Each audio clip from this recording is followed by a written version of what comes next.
Good afternoon, my aviation friends.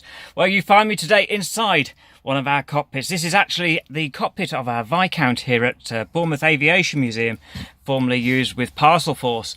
She's still in remarkable condition. She's just had a refurb as well.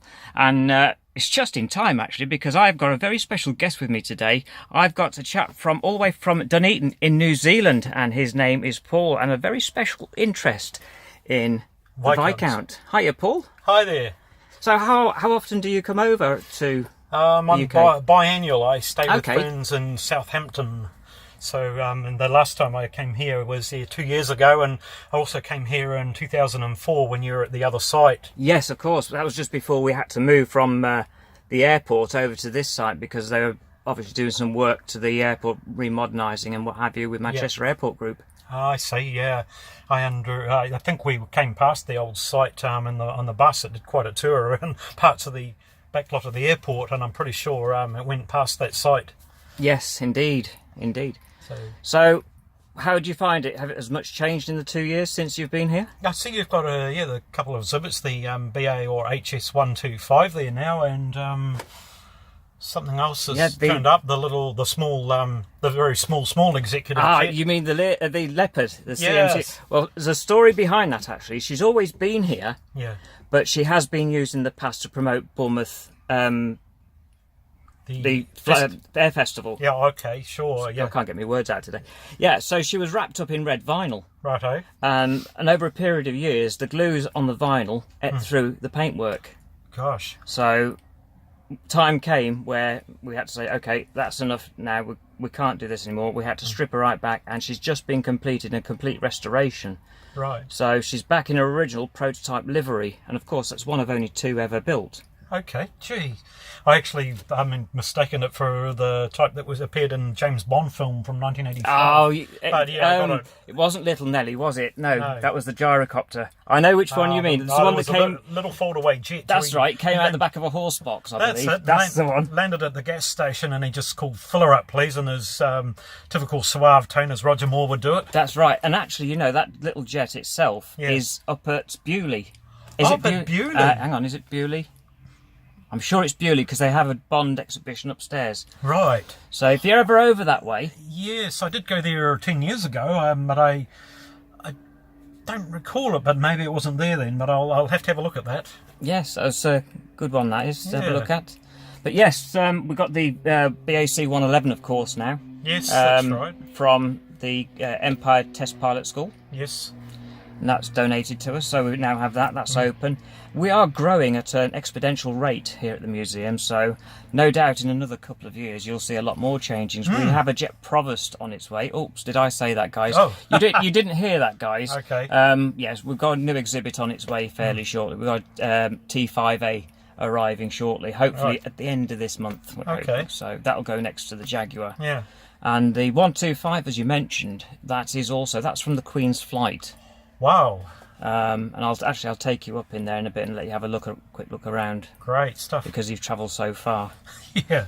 So, what are your plans now for the rest of your trip? You heading back anytime soon? Or? Yes, I'm away on Saturday morning via Hong Kong. Okay, so long jet ride ahead of you. I have indeed. Yes, it's over 12,000 miles, so it's, all in told, it's a 24-hour flight time, but of course I'm breaking the trip in Hong Kong to let the body clock catch up. Yes, I understand that. Yeah. Well, all I can say, Paul, it's a pleasure to meet you. Please please find our YouTube channel. Yes, I will Please do. like and subscribe, and to you guys out there, please like and subscribe to the YouTube channel. It's Bournemouth Aviation Museum. And just one other quick thing, that we've got a big campaign running that people might like to look up on Facebook called Bring Our Birds Home. It's where we've got a campaign saving some of the most significant airframes of New Zealand history, including our very first jetliner, which is a 1965 built DC-8. Really? Sitting in Brazil. It flew for nearly 40 years. Good grief. So we're looking at that, and a 737-200, because we had the 737s were the backbone of New Zealand domestic for 47 years. They still are. I mean, as you know, they still are. But we are fortunate that we have our 737, Spirit of Peter Bath. Yes. Which was Palme, which based at Bournemouth Airport, Bournemouth International. But that one is the only 737 in the UK on display. Did you know that? Really? Okay, no, I didn't. Because so many, the early ones, they get chopped and smashed, That's right, recycled. Yeah, 200. You know, but yeah, it's the only 737. It was in Europe at one point, but I believe a museum in Denmark. Okay. They got one. I see. I'm glad to see that Germany's just got the 737-200. The one that was involved in the 1977 hijacking, and it was derelict in Brazil. They've got it back, and it's one of the early Lufthansa originals. Was that the Olympic hijacking? I believe so. Well, it was nice. 1977 it occurred. I think it may have been. Somebody might correct me on this. I think it may have been the Olympic hijacking, because there was one. Yeah. Was it round Athens way?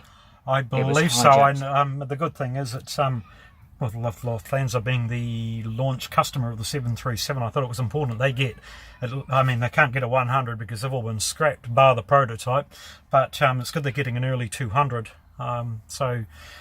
Derelict in Brazil, and they've got it on they're getting it on a ship, and it'll be on its way, and they're doing it up. It's going into the Duneaton Museum. Okay. Well, perhaps you'd send a link over to us, or link your Facebook to. I shall do Bournemouth that. Aviation Museum Facebook and YouTube channel. Yes, I actually have got it, or I've actually. Sorry, I'm but tongue-tied. Yes, I've got a like on you already on the Facebook. Fantastic. Also, if you want to see the restoration on the Leopard, yes, if you type in Facebook CMC Leopard Restoration BKRL, okay, that'll bring it up, and that'll show the progress of the Leopard that was done over the past, I believe, 16 months. Okay, it took. Very good.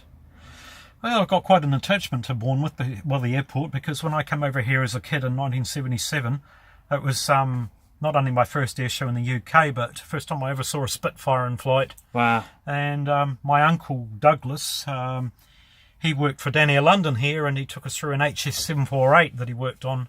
So yeah, I've got childhood memories, and the memories just sort of keep on coming. And now it's halfway around the world. That's right, and of course I've been to the F Festival 3 times. Yes. Did you go this year? I went this year, and the last time I was 2011 on the unfortunate day when John Egging crashed. Of course, who can forget? You know, we lost 2 pilots that year. We lost Chris Cunningham, who had the accident with the ejector seat on the ground at Scampton, and of course John. Yeah. You know, the Reds actually done their formation flight with 8 aircraft on Saturday. Right. On Friday. Okay. In remembrance of John, because Emma was at John's memorial, because it's just been moved, of course. That's right. I got photos of that the other day when I was there. I went on Saturday. So they went up with 1 man down. So that was a poignant tribute to John, and we must never ever forget. You know, these guys, they're 1 in a million. They sure are. Yeah. You know. I mean, it's a particular ambassador for Britain. Oh, certainly. You know, without any question whatsoever. Yeah, and of course they're getting further and further around the world now as well, which is a good thing. It'd be good if we saw them in New Zealand, but it's a long way to expect someone to come. Never say never is what I say. Never say never. Like Mr. Bond. Paul, it's been a pleasure. Thank you very much. Thank you very much, sir. All I can do is wish you a safe flight back home, and please look us up on the social media, on Facebook and do that. On YouTube. I shall look forward to that. Thank you very much, Paul. Cheers. Okay, guys, that's enough for me for today. Please like and subscribe, and I will be back with you, hopefully, in the next few days, where I'll be taking you inside the belly of our 737. Like and subscribe, guys. Thanks very much. I'm Rob Ellis at Bournemouth Aviation Museum. I'll see you soon. Take care now. Bye-bye.